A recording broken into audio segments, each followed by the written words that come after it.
It's your boy Chazz, and today we are breaking down Cheap Trick's 1977 self titled release.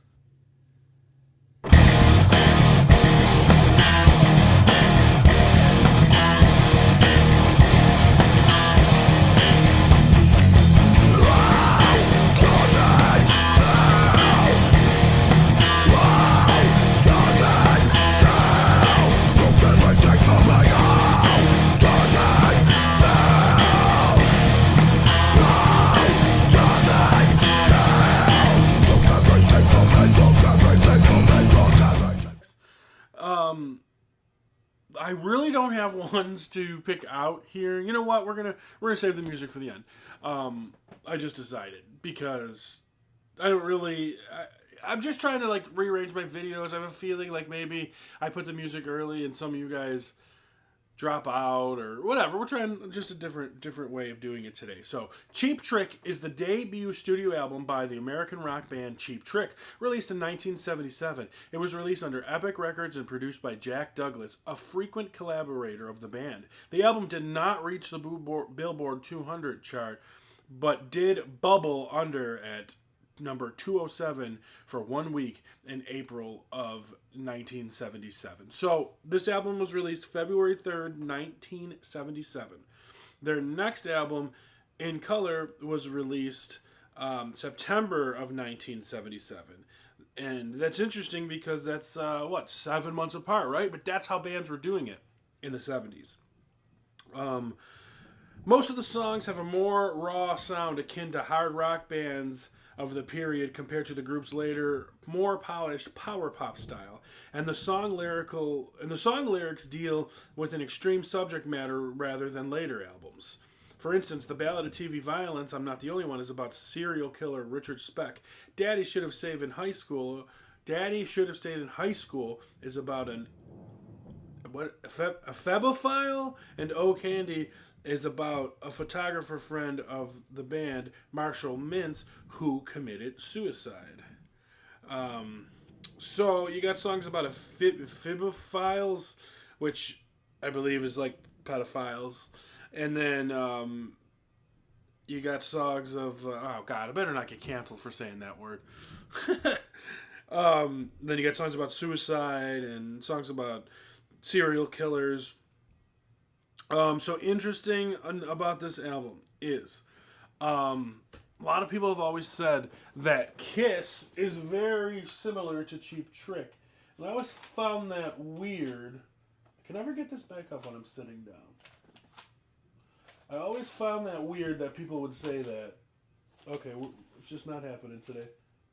I always found it weird that people would say that Kiss was like Cheap Trick because I never thought that, and I never there we go, and I never liked Cheap Trick.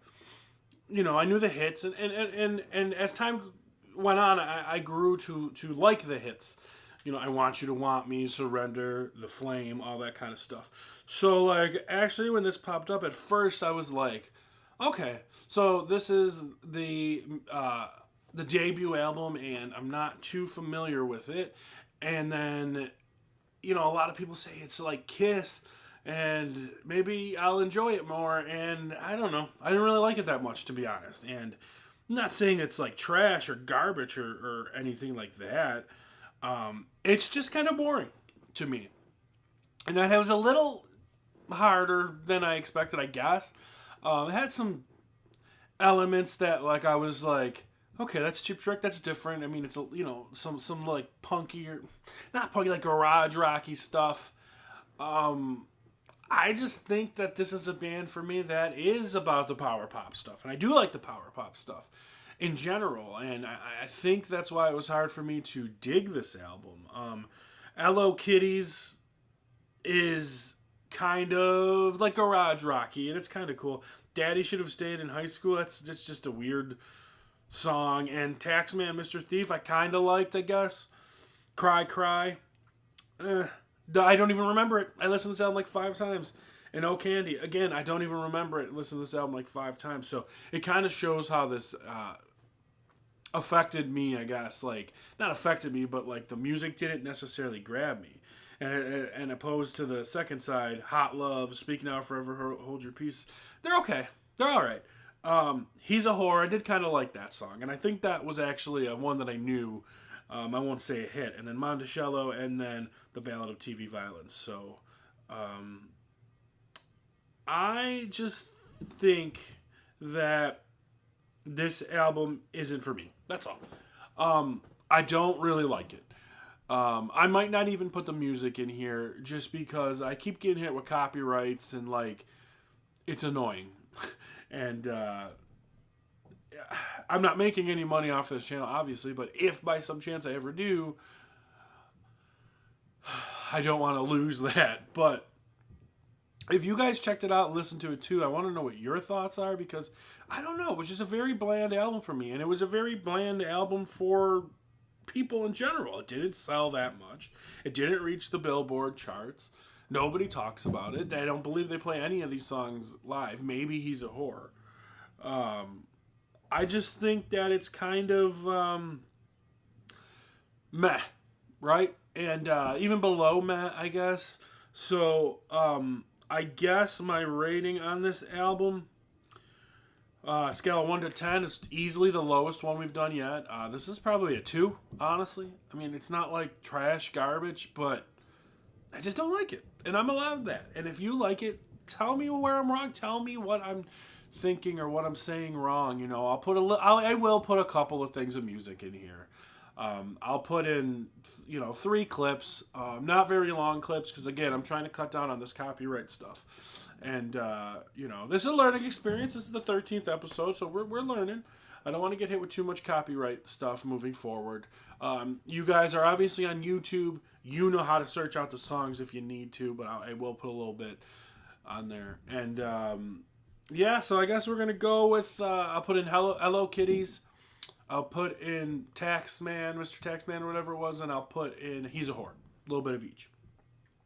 And other than that, guys, I'm sorry. We're just going to move on. It wasn't a very exciting album for me to draw out. After that great, fantastic album we got last week of Creatures of the Night, which led to my biggest video ever, which I'm still excited about. That's awesome.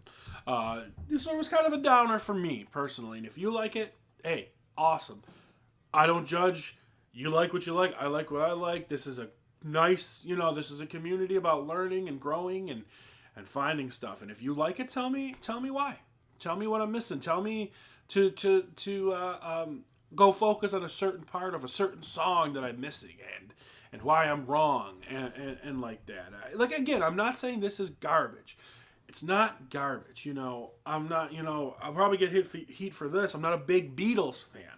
And, this just sounded like a bit of a heavier Beatles to me, which I'm sure that's what they were going for. But that's just not what I like, right? So it is what it is. I like something a little heavier, right? And a little more aggressive. But I do like their power pop stuff. So it just wasn't for me. I don't hate Cheap Trick. Just didn't like this album, all right? So we're going to move on to our randoms selection for next week. We're in the zeros with A Beautiful Lie, Collisions and Castaways, and we're going to give ourselves a shake. And we've got a Christmas album, Happy Holidays by Billy Idol, which we're skipping, of course. And we're shake again, and then, okay, all right. Now we're getting into my, if we're going to talk 1970s, is this the same year? What year is? No, this is much older.